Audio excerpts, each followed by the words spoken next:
Welcome to the podcast Superfriends. 5 podcast producers from across North America get together to discuss podcasting. Superfriends monthly discussion. My name is John Gay from Jag and Detroit Podcasts. Hey, Jag. Welcome, Jag. You want some applause, Jag? You deserve it. All right.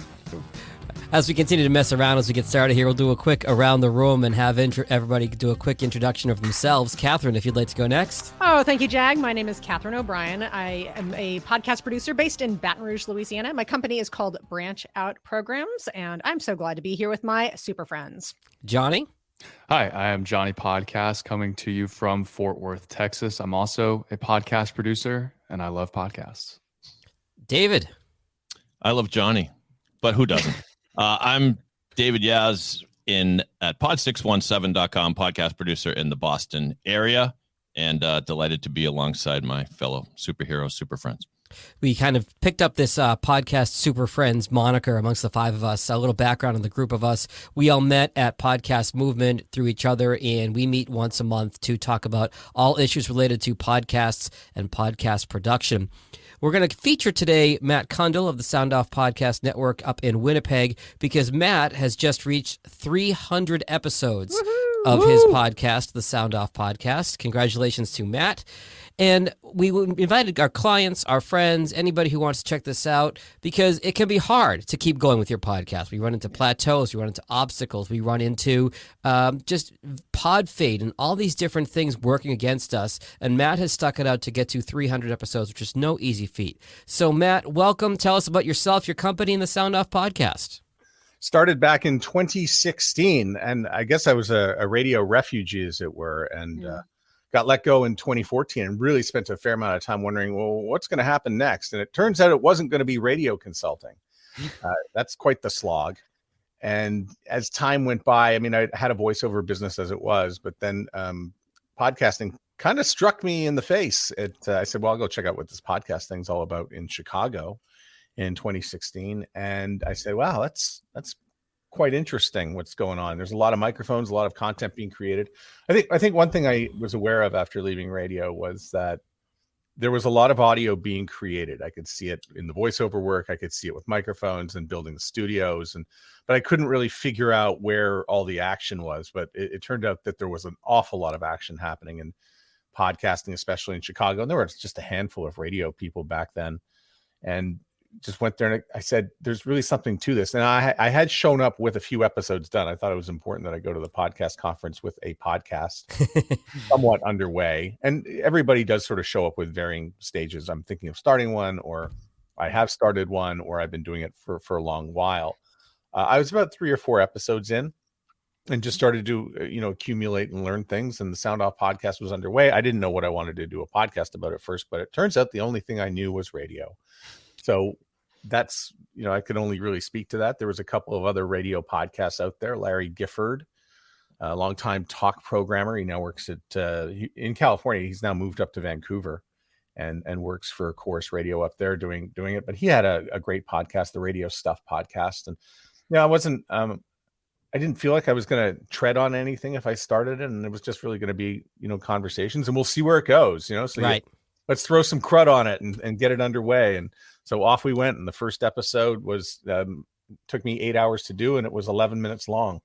Oh, hang on, Matt. Let's jump in. Let me hop in here for a second. 8 hours.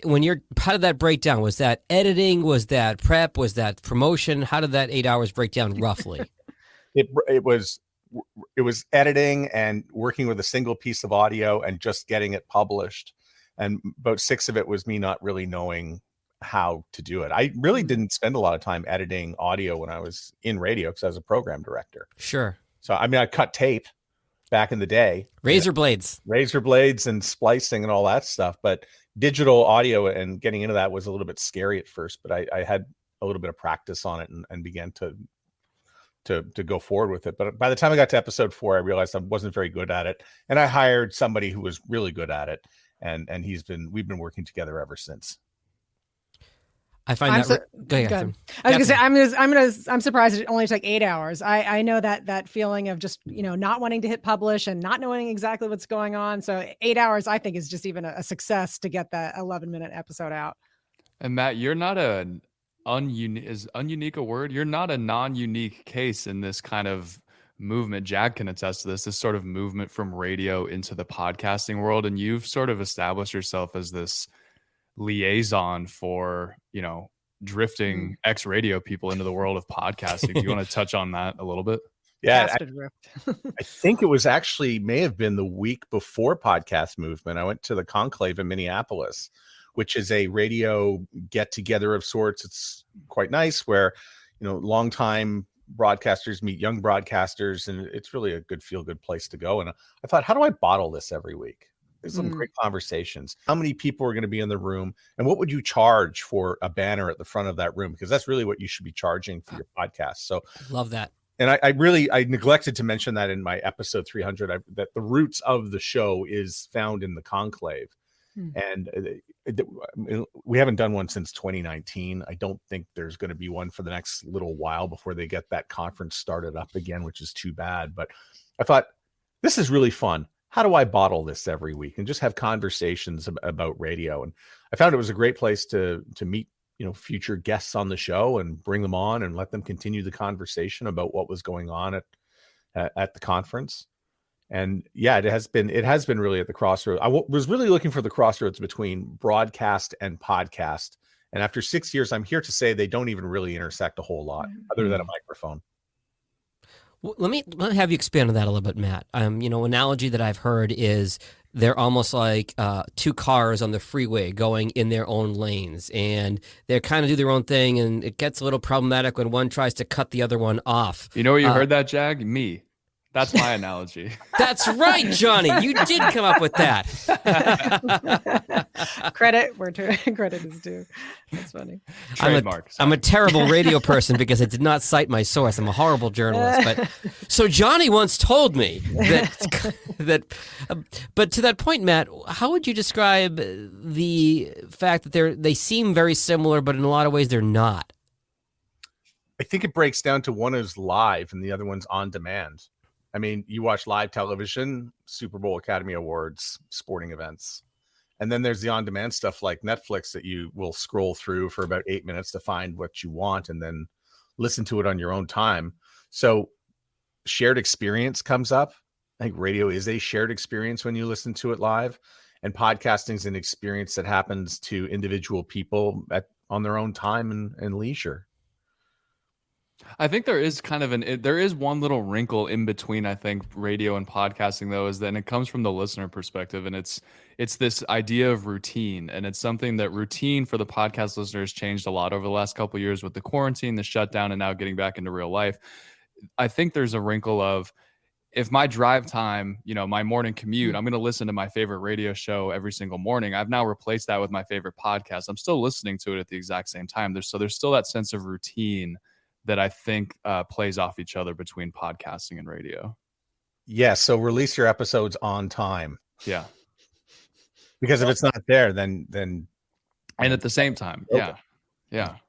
What this is for Matt or anybody with that in mind, and you're thinking about the length of an episode of one of your podcasts, do you want people to get it done in one commute? Or I know that I have some podcasts that I like so much, I'll listen to it on Monday, and if I haven't finished, when I get in the car on Tuesday, I'll listen to it again. Do you guys give any thought to that? Matt, maybe you start and then. No. I think of it as a book, and if you're doing your job properly, people will put it down and then pick it back up and keep going with the show at a later time. Although normally I do keep the show to 45 minutes, but I just got back from Spain after being away for a number of weeks.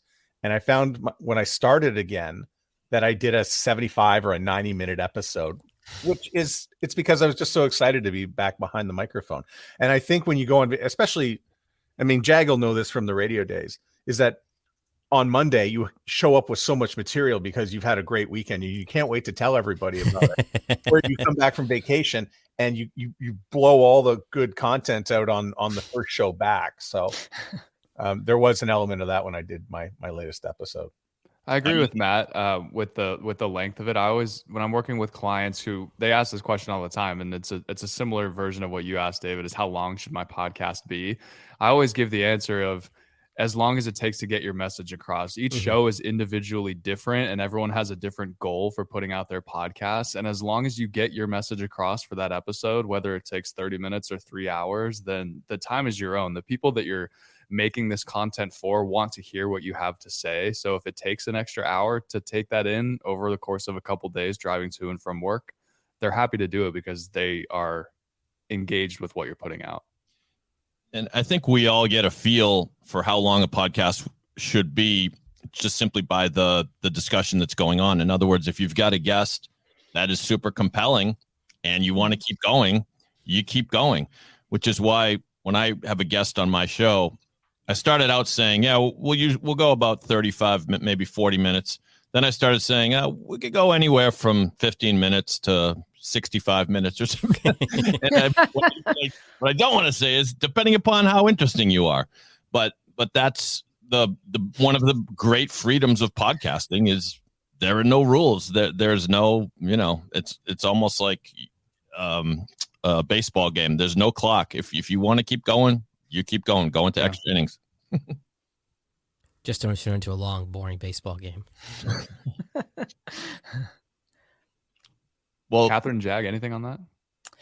Well, it's funny. One of the things I always try and remind myself is me as a podcast consumer, I have to remember I am not my audience, right? So I'm not my client's audience. I'm not, I am only can represent myself. So I know that like how I consume podcasts is I usually try and listen to them all the way through, but I'll find that there are certain podcasts that I will listen to multiple times. I think this is kind of answering your question, is I might have it on as background at first. And then if things are popping out to me, I'll go through a second listen. Or this is also very typical for me is I might have something on YouTube for the first go through, and then I'll take it and maybe a deeper listen as just the audio version, taking it for a walk or those kinds of things. But I also know not to think of myself as representative necessarily of my audience. I think that that's a mistake a lot of people make is that they think of themselves as their audience and their own habits.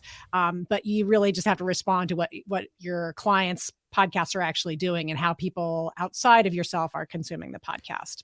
Catherine, is that even in the ballpark of your question there, Johnny? I think let me jump in here for a second, Catherine, because that's a really great point, and this is something that I saw when I was in radio, and it carries over to podcasting. When you get a microphone in front of you for the first time, the idea is, oh my gosh, I have this microphone. I am going to, espouse whatever I want to talk about to the entire world.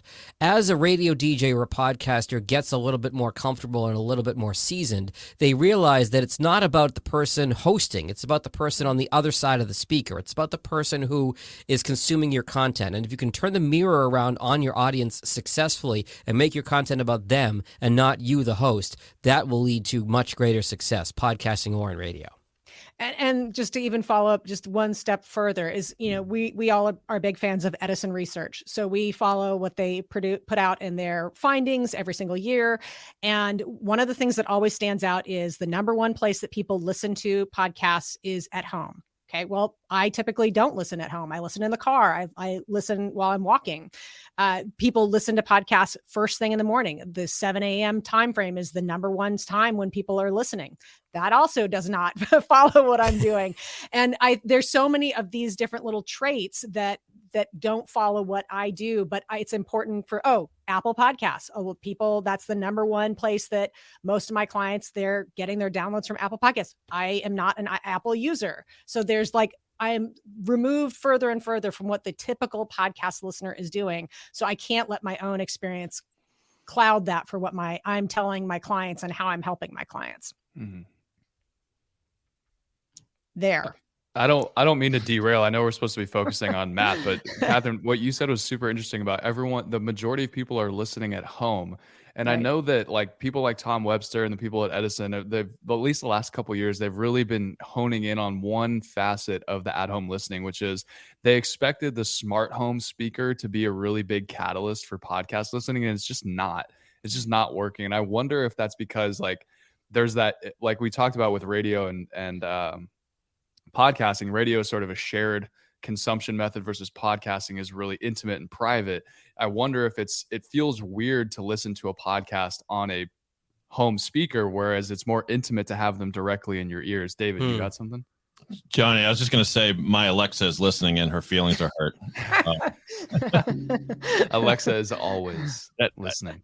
I know. Yeah, no, I mean, I agree. And it's, I don't know, maybe I'm the outlier here, but I think good content is good content, and it's good. We always want to watch these trends, right? But if you're producing a good show, if and I think we would all agree that of all the things we deal with in producing shows, the quality, the editing, the writing good crisp show notes and episode titles, isn't the content really the most important thing? Isn't the advising our clients on good guests, good questions, keeping the show moving? I don't know. And now I should apologize for derailing, but I wonder if you guys have thoughts on that. Matt, are you trying to say that content might be important for podcasting? Well, no, I mean, like if someone comes to me with an existing podcast and they say, "Can you make this better?" Usually there are 5 or 6 ways I can make it better. No offense, everyone out there, but usually the first thing I'll say is, love to talk to you about, the flow of the show, the segments of the show, right, and all that. And that leads me to a question that I've kind of had holstered here for a minute, and that is, Matt, maybe you can take this, is how do you advise someone who comes to you and says, "I need to do a podcast, it's going to be on the construction industry or the real widget industry." Well, we got to make something, Jag, right? I was thinking maybe he's going to interview people about buildings around town that they have created. Maybe he's interviewing architects. Okay, whatever. And every episode he's going to interview a new architect and their project and how it came to be. So that's kind of interesting, right? But then he says to you, "But what do I do? Do I just introduce the guest and just start talking? Is it as simple as that?" Because I like to brainstorm different little segments and tidbits, and you radio guys will appreciate that, how you package that and image that or whatever you call it. But Matt, maybe you take that one first. What does episode 1, 2, and 3 sound like? What is episode 10 going to be about? And where do you see yourself in 3 years with this thing? So really plan out the whole thing. Like, go deeper than just, I'm going to interview people, because they're going to get to episodes. This is why so many of them die at 7. Yeah. Because they get to 7, they only know really 7 people, or they had 7 ideas, and then they really didn't think about how to evolve it further than that. And a lot of them die at 17 because they had more friends. And, and then some of them die. I think the ones that sort of die around the 50 mark, because they did one every week and they're exhausted, then they start saying, "Well, where's the ROI?" And that one is, sort of the other trap that people get into, is that they're looking for actual physical money to be coming in. And there's so much with podcasting that we just don't see. And Catherine already touched on it. We don't see as much. She doesn't have as much at home listening. I do use my smart speaker, by the way, but I use it through the Spotify app. But I don't think I would use it as much if I had more people in the house. So I've got a lot of people coming and going from that. So there's a lot of time during the day that I can just be alone. And that goes to, podcasting being a very sort of solo headphone experience. I think the number was about 92% are consumed by people by themselves. And so all that sort of understanding, and I think podcasters needing to be patient to grow their audience, and understanding that it's 3 years to build an audience and it's a long game. I think that's the best filter you can do before somebody comes to you and starts asking, "Can I do a podcast?" And I think we saw a lot of business at the beginning of the pandemic, and now that the pandemic's coming to an end, do they have that same affinity to be doing episodes as they once did? Can I jump in here? And I wanted to ask you, I have a question specifically for you, Matt, because you mentioned a couple of things that I think are really pertinent, is that any new endeavor can have a lot of enthusiasm and energy at the start. And we definitely saw that with a lot of pandemic podcasts, as we like to call them, that once they came out of the gate because of the pandemic, and they have certainly pod faded out. So I'm wondering if you could talk a little bit about, so you've have 300 episodes for your own personal podcast under your belt. Can you tell us a little bit about some of the obstacles that came up for you, and really, more importantly, how you overcame them to get to that 300? I guess there was really, I was just going to do it every week. So I think the first obstacle was staying consistent. There were some times when I said, I'll just take this week off, or I can't find a guest, or there's snow blowing sideways, or something, some sort of excuse that would prevent me from doing it every week. Doing it every week. Doing it every week. Doing it every week. Doing it every week. Doing it every week. Doing it every week. Doing it every week. Doing it every week. Doing it every week. Doing it every week. Doing it every week. That is repetitive. Yeah. You know. Oh, well, I think we found the culprit. Oh.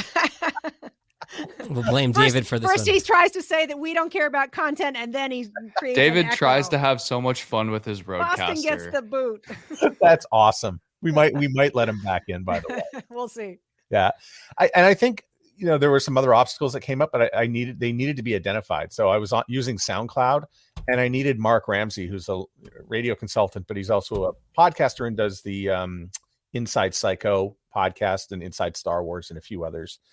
But he pointed out to me, being on SoundCloud means it's going to be very hard to see your audience grow, because the numbers are all over the place and they're not really real in some cases. And break that out a little bit. It's because there's no distribution beyond SoundCloud, right? You can't go from SoundCloud to X, or why wasn't there enough reach on SoundCloud? Oh, there's plenty of reach on SoundCloud. It's if you get 5,000, plays as it is, you don't know where they came from. They're not real people.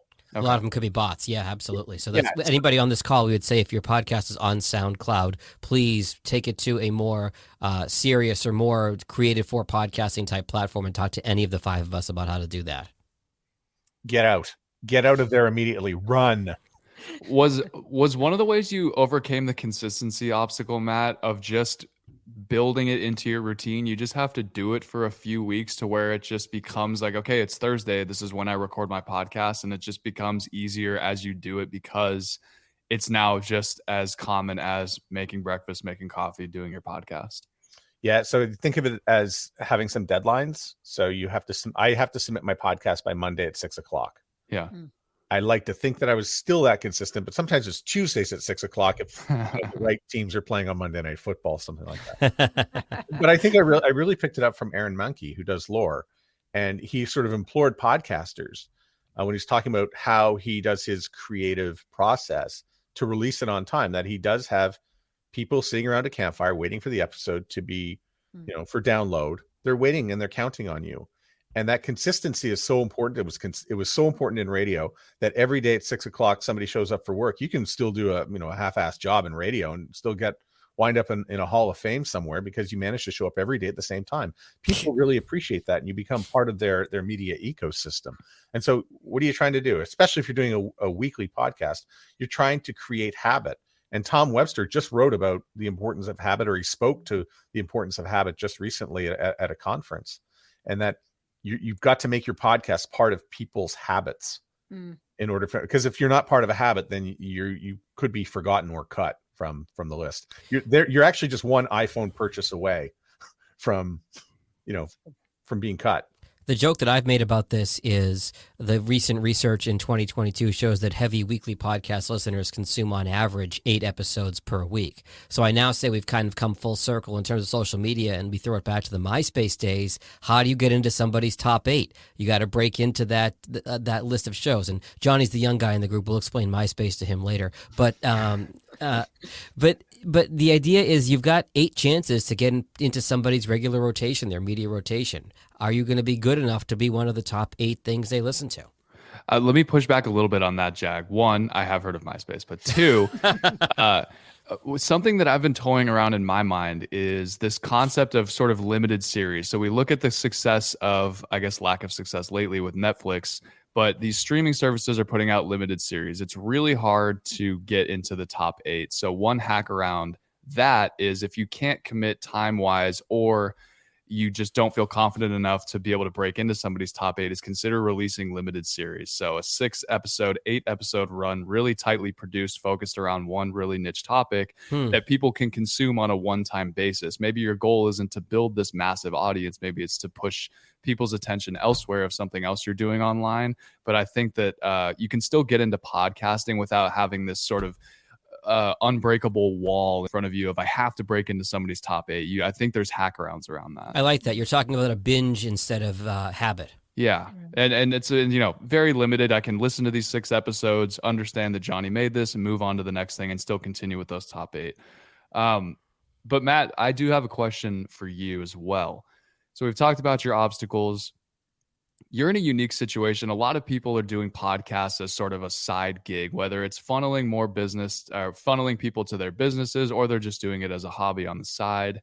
However, you're working with podcasters who have their own shows, and you are a podcaster who has his own show. So how is your experience doing this massive 300 episode run? How is that experience translated in the way that you consult with your other podcasting clients who are clearly, they're far behind you? Actually, some are ahead of me. So Andrea Askowitz is actually the host of Writing Class Radio, and we met in Chicago along with her co-host Allison Langer. And I didn't work with them at first, but when I was in Chicago, I said, well, what's going on with, and how does this work, and why are they successful, and really just taking a lot of notes and paying attention to the people who came before. I think, and I think Catherine and I have talked about, Rob Greenlee, who's been in the space since 2004, and what he's had to offer. And, I mentioned learning from Aaron Mahnke, but, Writing Class Radio is I think the biggest podcast that I do work with. And they've been doing it since 2015, even before, I got into it. And I like the fact it's got the word radio in it. But they teach me things. I pay attention. There's other podcasts out there that I said, I kind of like the way this sounds. And if it sounds good, I'd like to find ways to incorporate that into the podcast that I work with. So I think you have to be a podcast fan a little bit and spend some time. But listen, all we've done, I know this because I've seen the emails between us. We've talked about all the work we have to do. We're trying to get stuff done before Memorial Day. But I think we're podcast listeners at heart, and there's stuff that we like and we listen to, and I like to find ways to incorporate that into the work I do. Well, let me reframe the question a little bit then. Are there things that you've taken away from working on so many podcasts that you've incorporated into your own show? Yes, I think everybody has different needs. But it's fun to be able to try out stuff and then pass it along to them, or to borrow some techniques and bring them into my line. And marketing has been a part of that too. I think yeah, it does. Yeah, it doesn't necessarily just have to be with like how you structure the flow of a show. It can be the way that you promote it. It can be the way that you produce it on the back end, whether you incorporate video. And again, marketing is a huge key to that. Yeah. So we'll see some spikes in some shows, and then say, okay, we need to do that and bring that in. Do you have any examples of the marketing tips that have worked well for you and your clients, Matt? The consistency is the one that just keeps coming back over and over, releasing at the same time.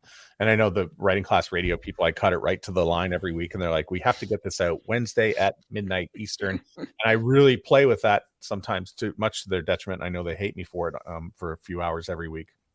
But I know it's important to them to get it out on time. Websites, I think, is very important, and marketing back to your website. So we've talked about having a website and its importance, but the podcasters that continually send people back to their website on a domain that they own they consistently do better. Interesting.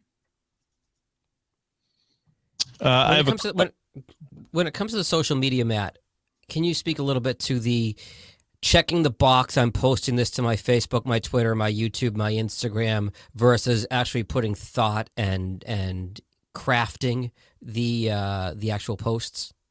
So I just got back from Spain, and you may have mentioned that. Yeah.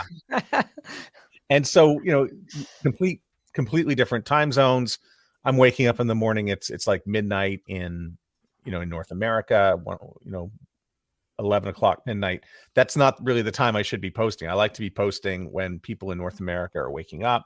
So I'd find myself doing it later in the day. But I was also started to automate a few of them. And I think automating some posts wasn't very helpful. And I did notice a little bit of a downturn in the last few episodes, because I think there's something, when you write into the computer directly and you've got the content, and what am I going to say about this particular content? And then you think about it and then put it out and you release it at the right time. The right time is always in the morning, by the way. And you put it out there. I think that's a lot different than writing it out the night before and doing the automated thing. The automated thing doesn't work. And it was actually Johnny who said at one point, I think you can't outsource your personality. I can't even outsource my personality to 6 hours from now. I'll give you the radio parallel here, Matt. And I know we're going kind of heavy on radio here because you and I both used to work in the field, but it's like voice tracking. It's voice tracking, which for those who don't know is, pre-recording a show for another city or another market at another time versus doing your break live in the moment in the city that you're broadcasting to. There's a different feel to it.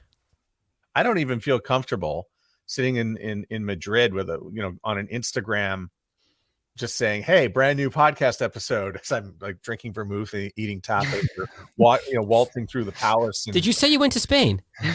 Yeah, but if it honestly is weird. I think for me, I think there's a real headspace to being in there in marketing, and you have to write. I mean, having good, solid writing is going to be able to get people's attention.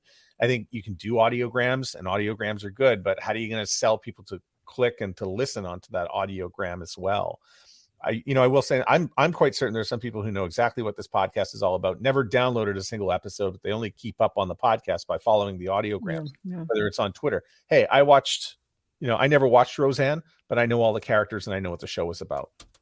I can relate to that directly. I run a YouTube channel for one of my clients, and one of the comments we got the other day was, "Hey, I've never listened to a single full episode, but thank you for putting out the short clips. That's how I follow the show, is by watching these 5-minute increments of your episodes." So I appreciate that. So and that speaks a lot to the way the culture is now, is we have this goldfish mentality of TikTok and Instagram Reels and Twitter. It's just scroll on to the next thing. And if it doesn't capture you within that 30 seconds or 5 seconds, even, they're on to the next thing and they forget completely about you. So that ties into what great copywriting can do and why you have to kind of personalize each and every post specific to each social media platform, because they all work differently.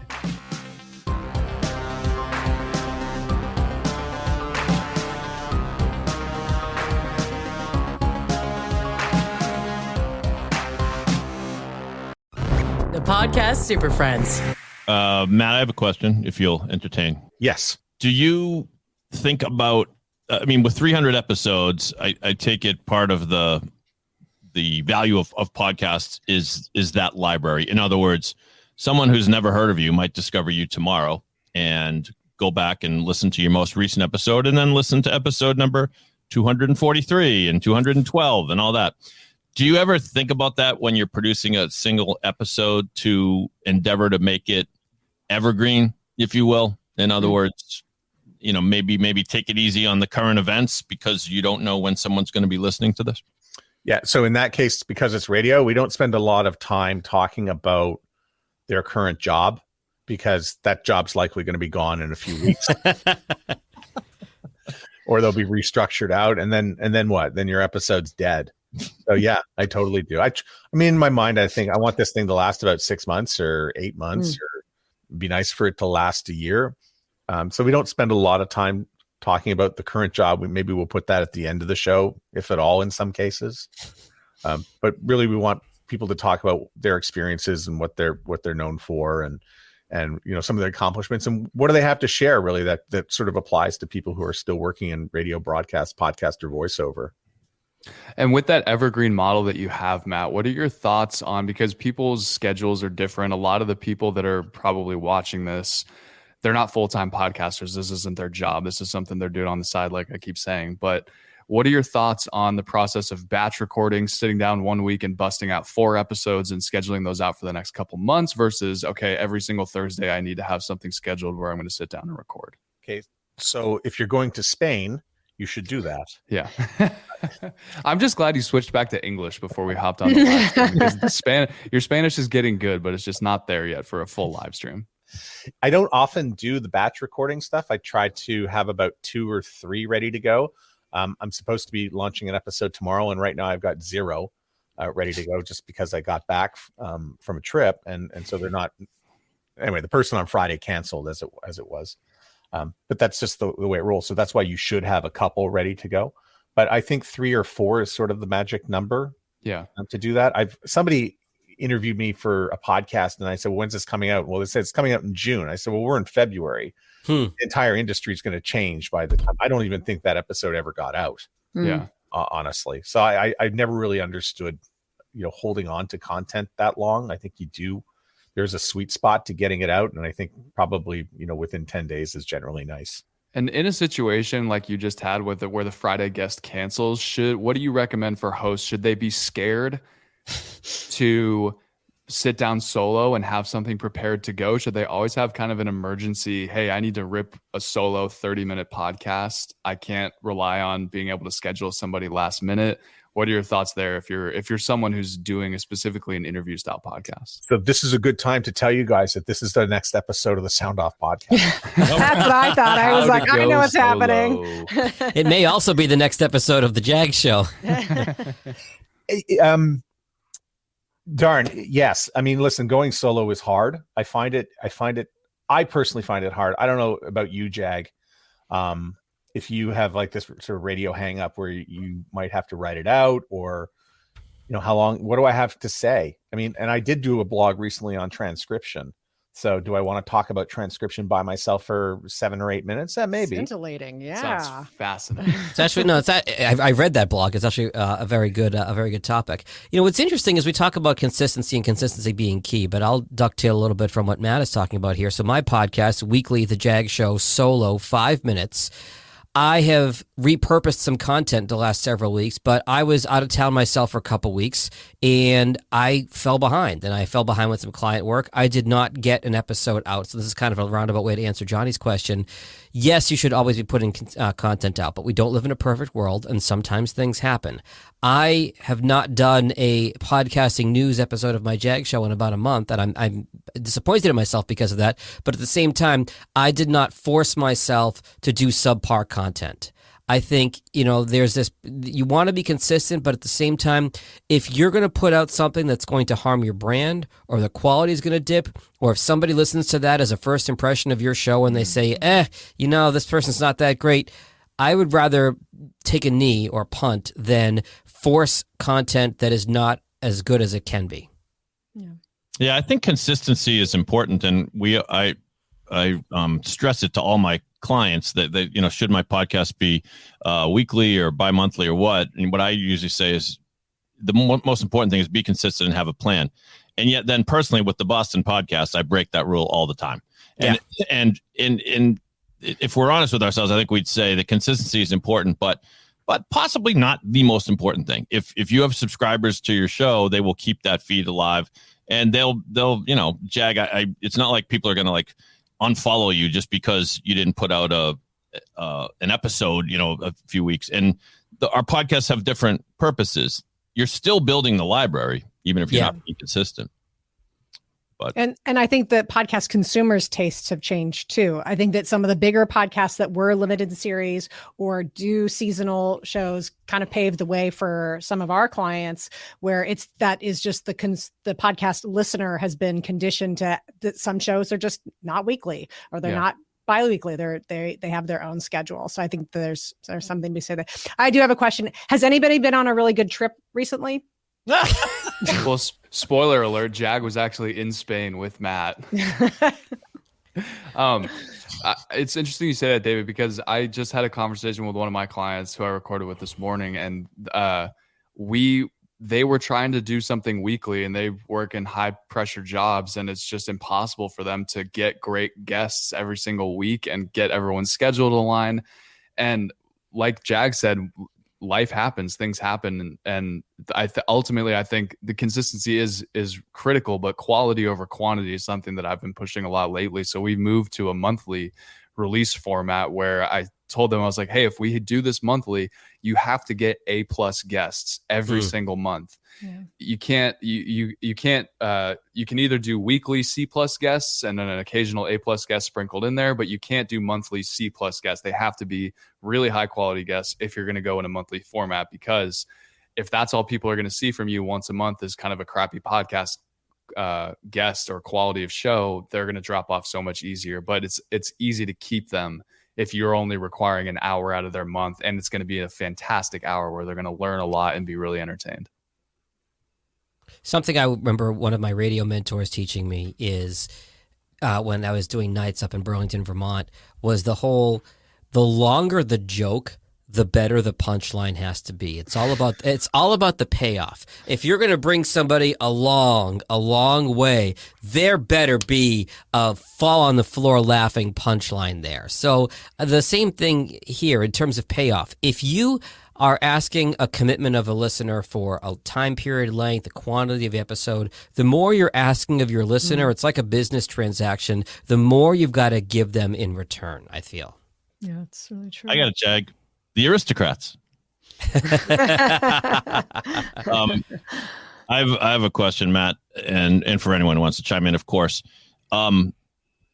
Maybe apropos of this session, have you ever thought about doing the show live? And apologies if you have done it live and I just missed that. But, in a perfect world, some of the podcasts I do, I'd love to do them live, and I'd love to develop an audience that gives comments during the podcast. So that now we're really talking about simulating radio, right? But it's a daunting thought for me that you build up an audience for your podcast, and now you got to build up kind of a second audience for the live show. But what are your thoughts on that? So I started to do a live show. I was going to be like a follow-up. So I'd bring a guest back and we would have like this same StreamYard conversation that we're having now. We would do it live. It would be on the Sound Off podcast page and the on the YouTube and on the Facebook and whatnot. And it was good, but it had a completely different feel.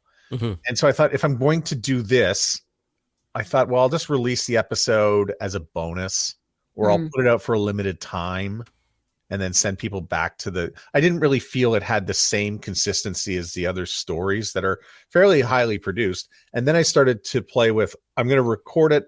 I'm going to do it live, and then I'm going to make an audio version of it that is completely different. Now that's a lot of time. And I think that's one of the big changes as we've, gone up to 300 episodes, are some of the changes along the way, whether it was with the marketing and how we did it. But we recently just added transcription. That's an investment.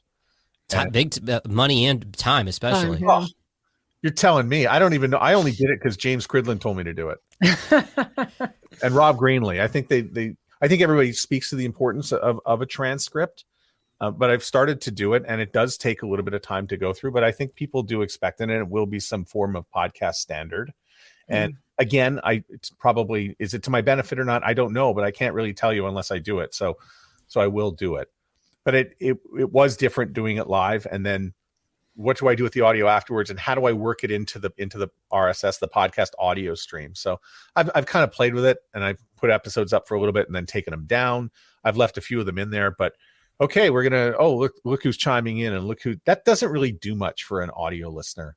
I find it kind of distracts from the story. I just want people telling the story, and then, me weaving in and out with questions and some narration. And I think that's the thing that really makes the audio podcast different, is that I will narrate. I'll narrate through part.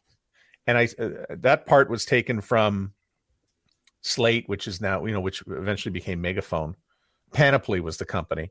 They had some podcasts. I thought, these are really good. This is how you tell stories. Yeah. And so I wanted to really sort of get into that audio space where I would narrate around people's story. And of course, it makes sense for me to narrate because I do voice work.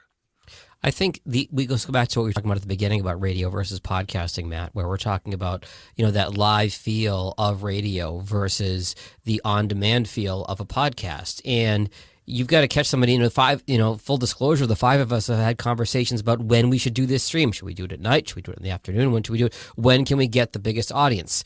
It's hard to get an audience to listen to your show on demand on their own time.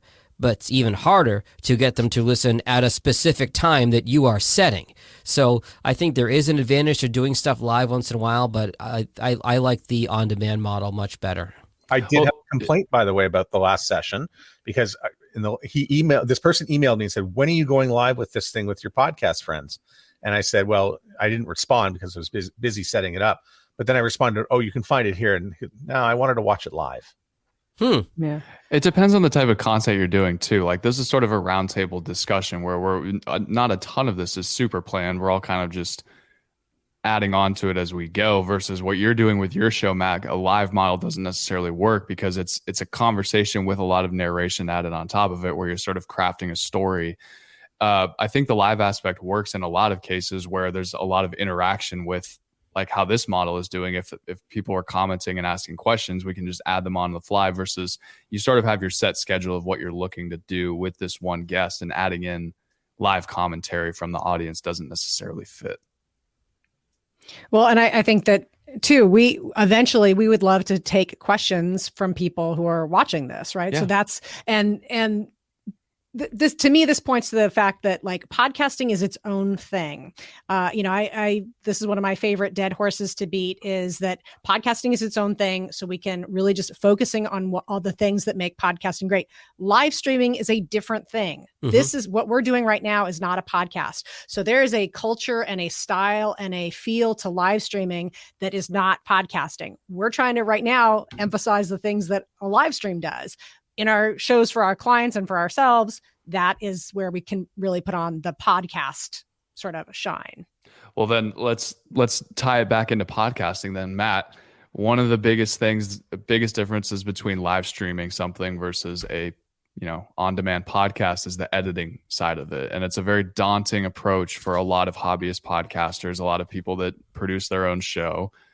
What are your thoughts on the editing intensity of your podcast? Are you trying to remove every single and every mouth clicks, or are we just talking long pauses, bathroom breaks, a big screw up, or when we talk about someone's personal family member where you go, actually, I don't really feel like getting a mouthful from somebody later, so let's edit that part out. Geez. I like to leave the bathroom breaks in. I think they're interesting. Naked gun moment. All of it. The ums and the ahs come out. Yeah. And yeah, I mean, we want to have the nice pauses in there. We don't want to edit too tightly. We do want it to sound natural. I think one of the bigger changes I had to make was to stop speaking like a radio person into the microphone and start speaking like a podcaster into the headphones. Whatever do you mean? Exactly. Like a human being. Yeah. Yeah, and that sounds great, Matt. That's what we had to get rid of, and from the production side too, it was highly compressed and a lot of loud banging and noise because I wanted it to sound like radio, and that was a mistake. Mm-hmm. And so somewhere around episode 111, we stopped that after somebody pulled me aside at Podcast Movement and said, "You can stop that now." So it's actually I think it's Jeff Schultz, who works at Wondery, but he was the longtime imaging producer at KFOG, but he works at Wondery doing a lot of those podcasts now. And he says there's a difference and you need to pull it back now. So I thank him for that. But Matt, if you have someone who, let's say that it's like a DIY podcast and it's an interview podcast and they don't have the resources to edit out the ums and uhs, and they say, well, you know what? It is what it is. It's a conversation. I try to make it as good a conversation as I can. How important is that? I mean, what you're describing sounds great. It sounds like a professionally produced podcast, especially when you add the narration. That to me just makes it sound more slick, a step above. But I think some podcasters would push back on us and say, you guys don't need to do that much editing. If it's a good conversation, that's the most important thing. What do you think about that? No, anything you can edit, you can make better. Anything you can record, you can make better. So I'll take 43-minute conversation and make it 38. I save 5 minutes of all my listeners' time. And I think that's important to think about the time that you're saving for your listener. You want to make it a nice condensed experience. I don't think a few ums and ahs are going to hurt. Well, also the pace, the pace of that show will be more appealing to the ear, I think, rather than something with a lot of pregnant pauses. And you run the risk of sounding almost disorganized. Let me jump in here for a second, because I hear what you're saying, David, and I think we've all heard that from clients, maybe even some folks on this call, about having the conversation flow naturally. To Matt's point, you want to be respectful of your listeners' time. For them to listen to your podcast is a lot more of a commitment than it takes to like your Facebook post or comment on an Instagram post. So for me, and I agree with Matt, for me it's about 10%. Out of a 60-minute podcast, I'll cut about 6 minutes. Out of a 30-minute podcast, I'll cut about 3 minutes on average. And I will take the ums and the uhs out. The golden rule of editing, of course, is if you can't make it sound natural when you're making the edit, leave it in as is. If there's going to be, if somebody's going to notice an edit, a layperson notice an edit, don't do it. So leave those. There are sometimes, I remember a session at Podcast Movement called the Artful There are some ums and uhs you would want to leave. If you ask a really thought-provoking question to your guest and your guest says, oh, let me think about that for a second, that's important to context. You want to leave that. But the extraneous ums and uhs and likes and you-knows, I think you can take those out and really, again, 3 minutes, 5 minutes of your podcaster's time, of your listener's time, rather, like Matt said, there's value in that. It may not seem like it in the moment, but it does over time. Pour one out for all the Gen Z podcast producers who are editing out. I think that sounds like pretty good. You know? The other thing that I look for is our repeated words, because we don't realize how often we repeat words until you see a transcription. And then it's like, yeah, and I'll see a transcription of myself, and I said the word "I" 7 times in a row before I got the set. Am I a stuttering fool? Don't answer that. But and we all use. Well, I think most of us use software that can automatically take out ums and uhs. And I know we all have talked about the fact that you can't use that like a sword. There's also a feature in there that will cut repeated words. I ran into it, and at first I was so happy to have this function. I used it a little too aggressively. I was doing a music podcast with a friend. He was talking about the band Duran Duran. Oh, I was hoping you were going to say Duran Duran. Yeah. And when it came out, he said, how come every time I say Duran, it just says Duran? I don't seem to remember saying that. And I said, oops, let me go back and fix it. Context is important, like the word that. You might think that that's a good idea. That's a double use of the word that. So their discretion really comes in when using these sort of AI and automated tools. And it's something that you improve upon as a host, right, Matt, over time. As you get just more reps behind the microphone, you say less of those crutch words, and you just become a more experienced interviewer, a more experienced conversationalist, where you're not using these crutch words because you just become, it's a habit forming thing. You just become better behind the microphone, and you rely less on those crutch words. I was better on the radio because it was live. Mm-hmm. But now that it's being recorded, I can just edit it out. And there are times when I interview people, I'll go, I need a second. And then I come back with the question, or it might be rephrased in a different way. But I find that happens about once every recording session. Then I'll just say, I need a second here. Yeah. And then deliver the question. I think the preparation for the interview is really, really important. I think you have to say, I want to start here and I want to end here. I think it needs to be, your questions need to be written out, but you need to do it in pencil. And I think you need to cross things out as you go. So I'll tell the guest I'm just going to be writing little notes off to the side. And if they say something important, again, to listen back to what they're saying, and that you scribble down something that you might want to be able to work in.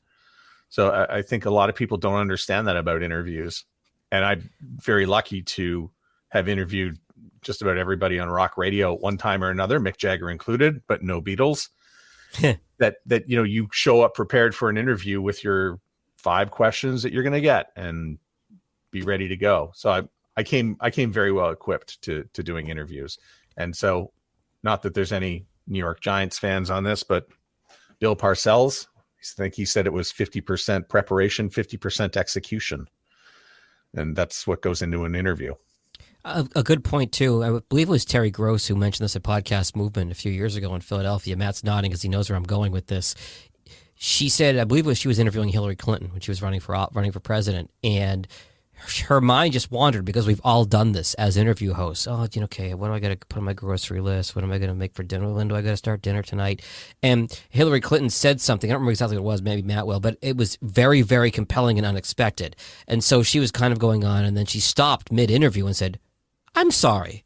Did you just say that blah, blah, blah, blah, blah? So it's very easy, even if you're very interested in your guest, or I guess in some of our cases, depending on the guest, if you're not interested in your guest, it's very easy to let your mind wander to your to-do list. What else do I have to get done today? What am I doing tomorrow? And you can miss something that can be really the crux and selling point of your entire interview. So it's really important to always listen to that guest, to Matt's point about pencil, because you might catch something that's unexpected and you can go in a totally different direction. Well, it's like you said, Jack, and it may not necessarily be like you're thinking about your grocery list. You may be so focused on getting your next question out there that you completely miss something that they said that could have turned into 15 minutes of just fantastic content. You just chuck the next two questions out the window. So yes, absolutely. It's being able to, what's the word in here? I am stumbling for my own words. It's being able to kind of just adapt and roll with the punches and be able to pull out something really interesting that the guest has said that's going to be valuable to whoever's listening. It's the biggest piece of advice I give. It's the first piece of advice I give to all my podcasters. And it's something that's so important that I have to keep reminding myself of it, because I don't know about you guys, but there are still moments when I'll listen to one of my podcasts back and I'll hear something that the guests say that is new to me. And I was like, I wasn't listening that first time around, and I could have asked a follow-up. I'll tell a real quick story about how it can be so dangerous. There was he's still around, although not on the air, the Boston sports radio legend, Jag, you'll remember Eddie Andelman, right? Yes. Well, he was very popular, not necessarily the greatest interviewer, and he was interviewing the great Ted Williams, who had, of course, long since retired, but he's, beloved sports figure in Boston. And so Eddie says, Ted, tell us what you think about this year's edition of the Red Sox. And he said, well, Eddie, not as much pitching as they could use, but they do have one secret weapon. And Eddie Enderman says, Ted, that's great. Let's talk about fishing. And we never found out what the secret weapon was. And that's just one example, but it's amazing how if you listen intently, your guests will reveal stuff, sometimes even under their breath, that if you don't go back and ask about and ask them to elaborate, people will say, well, but that's another story. And I'll say, well, there's a podcast. We got time. Tell me that story. That's what we're here for. Tell stories. One of the big things in podcasting is you want to avoid friction points for your listeners. You don't want to create friction with your listeners. And what you're describing, Dave, is exactly that. As any Red Sox fan listening to that, or any baseball fan, how did you not ask Ted Williams what the Red Sox secret ingredient is? How did you not ask that? You're creating friction, angst, whatever the word you want to use for your audience, and making it even a little bit more unpleasant, which you don't want to do with your audience. Yes. And to that point, Jag, great point. There's nothing. There's content that's bad and there's content that's confusing, and confusing can be even worse than bad or boring, because if your guest mentions someone like, one of my great influences is Bart Johansson. So, and then he just keeps talking, and it's like, I don't know who the hell Bart Johansson is. Maybe we should clear that up for the listener before we keep moving on, So, and it's without any effort. It makes you as the interviewer seem just so much more intelligent if you just ask the question of, hey, you said blank. Explain that a little more. As an interviewer, you want to be the representation of your audience. You want to be the stand-in for your audience. So if your guest says something that your audience is going to say, who is that? Or what are you talking about? You need to be the stand-in for your audience and ask that question on their behalf. Great point. Yeah, I mean, I have a client that I work with, and he does a fantastic job of this. And he always prefaces it as, I'm going to ask a really dumb question. But it's always the question that the audience is thinking of, because I don't know anything about your industry. You're the expert, so you may think of everyone who's listening already knows the sort of background to whatever you're talking about. So I'm going to preface this as, break this down to me like I am just the biggest idiot in the world, and kind of walk me through this so people can get a better understanding of why you are the way that you are. I host a number of podcasts for financial advisors, and a lot of times they'll throw out an acronym that is just very common in that field. Hey, make sure you take your RMDs at this age. Just let me stop you here. RMDs, required minimum distributions, right? Remind our audience what that is if this is the first time they're listening to the show. Real simple. Just make sure you avoid any friction with your audience. For the person who doesn't know, that's always perfect. Yes. Yeah. Or just playing dumb always works. Like, I'm an idiot. I'm sorry. I don't know what that is. Never heard of that person. And always better to admit that and ask the dumb question rather than let it go. By the way, dumb questions. That's a good Good name for a podcast. You That guys is a great name for a podcast. Yeah. You can send the royalties to David if you're on this call and you start that podcast. just someone's thought of it already. Now you want to give people credit, Jag. Stealing my lines. I know we're at about an hour now at this point, and I don't want to forget to ask Matt this. Any takeaways you have now that you've hit 300 episodes with your podcast? Things that if you are podcasters who are on this call, what things, a couple big takeaways you would give them to keep in mind as they continue their show, just big picture? Always pay attention to your numbers and your stats, but don't marry yourself to them. So there's going to be ups, there's going to be downs. I think we talked a lot about consistency just with ourselves releasing content, but the listener will listen on their own time according to whenever they want. I think, we see a lot of changing habits. We saw some in March of 2020, and we're seeing some right now where people are sort of gearing up for summer, but they're also going back to work and getting back into the car. And maybe that commute isn't as long as it used to be. And maybe they've got some newer podcasts that they've, have attached themselves to. There's a lot of change going on, even more now than there used to be. It just gets faster and faster. So I think you need to be patient with numbers and how much time you're going to spend with it. And as well, don't be afraid to change up your sound. I think that's one of the things I probably don't change the sound up enough on the show, whether it's my style of interview or whether it's the imaging or define imaging. The imaging at the beginning of the show. We've had 3 different voices at the start of the show, and what we say, it used to be really long, and then we made it super short, down to about 15 seconds.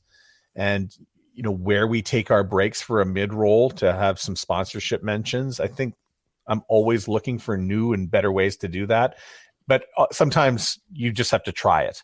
So you constantly have to experiment with yourself and your podcast in some particular way, whether that is from the interviewing side, whether that may be from the editing side. Maybe we want to edit a little bit less than not quite as rigid as we once did, or maybe we want to tighten it up.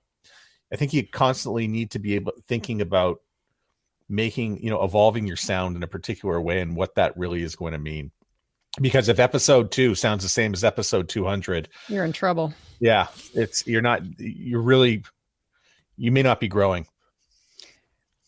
And don't be scared of the summer dip. That's coming, folks. That's coming. Your numbers are going to take a hit because people are traveling, and that just happens to everybody. It happens every summer, and it's going to pick back up in the fall. So don't get discouraged by that. I just take my phone off the hook now. The clients. We're not having that conversation. Call me in September. Again, shout out, call back to me saying I listen to lots of podcasts. This is where I catch up on my podcast listening. So I am not the typical audience member. That's the thing to keep there. Yeah. Anybody have any closing thoughts as we start to wrap this up today? Mm-mm. Matt, I know.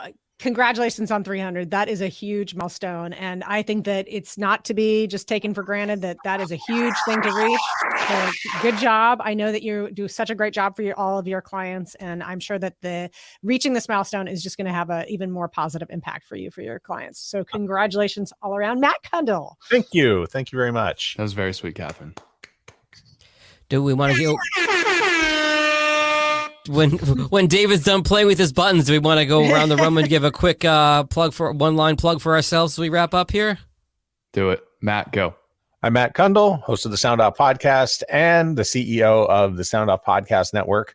You can reach me at soundoffpodcast.com. Follow me on Twitter at Johnny Podcasts.